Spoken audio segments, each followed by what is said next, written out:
Adilcan abay sözünüz demesden şu bu adetki ichki tashqi sabablarni so'zlab o'tdingiz.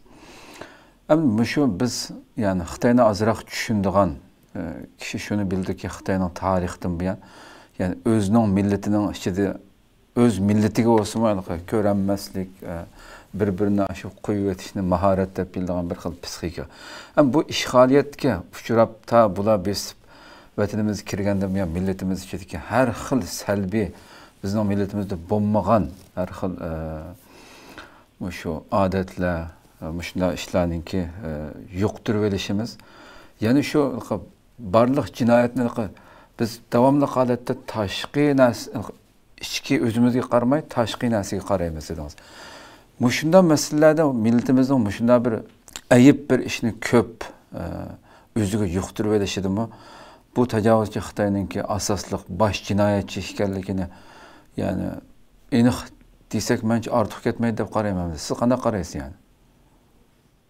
Evet, ben artık ketmeyi de polemiğe lakin bizimki münasebet kısmı başka işinki. Lakin Xitoydan kadar burun tarixin biri bu bizge yol kuvvetga yaki bizi işgal kılmasın burma başka milletke tutkan pozisyon köz karşı intayın selbi yani onu köz yılmaslık onu çokum üzgü koşu veriş, asimiliyat kılış, onu tüven körüş, kemsiz katarlık bu nesleri kan kanık deydi o zar gap bilen.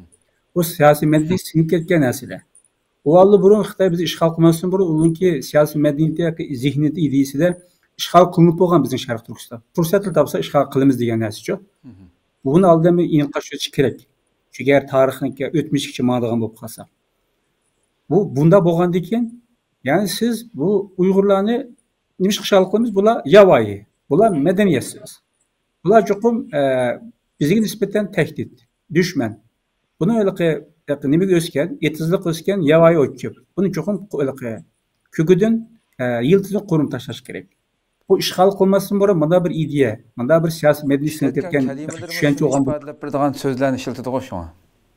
Elbette. O mesela bu hakaret ma'nosini o'z ichiga olgan. Xitoy manbalarida ma ularni qul deb ifade etgan. Başka nurgun Sharqdagi, Janubdagi başka milletlarni biz bunu o'z ichiga oldi. Ben mesela yavayı, medeniyetsiz, ağzı puraydigan, itki ushlaydigan deb en kabi vahşi selbi gaplar ifade etgan. Bu nima degan gapsa inson qatori tushunmaydi. İnsan bo'lishi qanday bo'ldi yoki Xitoy o'zi inson deb o'ylaydi hamda o'zining o'qishdan. Bularni chuqur qanday qilish kerak? Ya bir taraf qilish kerak, ya Xitoyga o'xshash kerak degan bir mantiq var. Zulm amaliyotda ishg'ol qurishdan boshlangan desak bo'luvchi. Bunda idealik inson albatta qarshi zulm qildi. Bu ishning tarifi. Undan keyin ishg'ol qildi. Yüzünki idealistik zulmni ishg'oliyat bilan emillashtirgan bo'ldi. Qanday qildi? Qarasang Uyg'urlar tarixdan beri bir medeniyet kurgan, devlet kurgan, bir kolektifte siyasi bir eser oturtulgan bir millet. Ve üzünki felsefe dünyasını, felsefe edebiyatını, medeniyetini, mimarlıkını, onunki üzünki nakş müzikisini, tabiat dünyasını düşünce şekillendirip boğan ayrı bir millet. Kandak kılış gerek. Hatta üzünki sızıp çıkan bir endize esasen yeni bir Uygur kimliği oturmuş gerek. Bu Uygur kimliği var. Aynı nezdeki Uygurlar devlet kurmagan, bu kimlik var. Uygurlar Noçeser oturup kabul diyen kimlik var. Uygurlar göt diyen kimlik var. Uygurlar özelliğe iş kılamaydıgan, ucuz çıkaramaydıgan bir millet, aziz millet dediğin o nesi var. Bunda olan kim?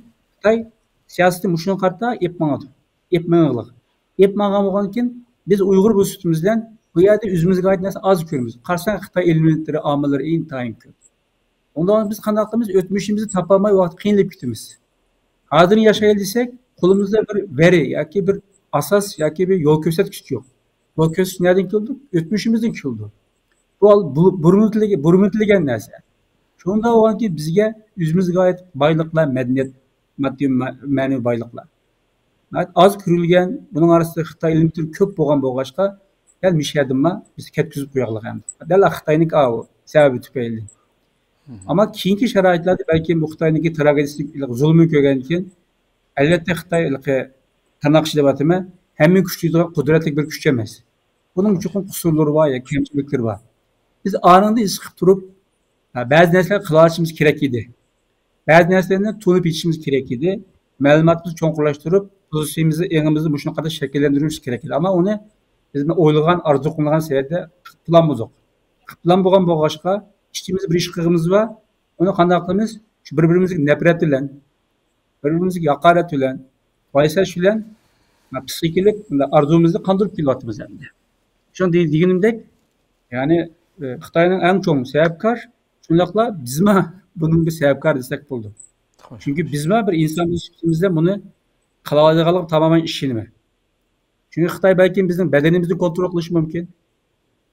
Belki bizim coğrafi jihatdan kontrol qilishi mumkin, ama ruhimizni kontrol qila olmaydi.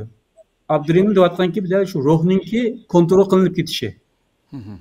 Yoki to'liq kontrol qila olmasmi, uni qutib chiqish masalasi tushunmaydik hozir.